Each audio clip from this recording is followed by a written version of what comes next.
You کس وایي چې د رمضان المبارک فضیلت او مقام اوچت دی او که د ذوالحجې د لیدلسو ورځو شپو مقام اوچت دی، حالانکه په هغې کې روژه نیول او نزول د قرآن شوی دی او په دې کې فضیلت د حج دی. د هر یو مبارکو وختونو خپل خپل فضیلت دی. د رمضان خپل فضیلت دی د روژو په وجه.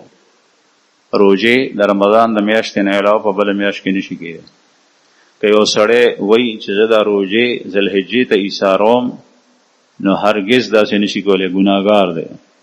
او د ذوالحجې عشرې خپل فضیلت دی.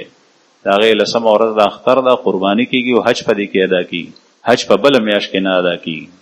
او هر یو فضیلت په دې خپل خپل میاشت کې حاصلولی شي، د یوې میاشتې فضیلت په بل کې نه. یو مسلمان داسې نشي کولی چې هغه د رمضان روژې پرېږدي او عشرې د ذوالحجې د 10 ورځې د دې روژې ونیسي، او داسې هم نشي کولی چې هغه د رمضان روژې ونیسي او په ذوالحجې په میاشت کې حج په فرض دی حج پرېږدي.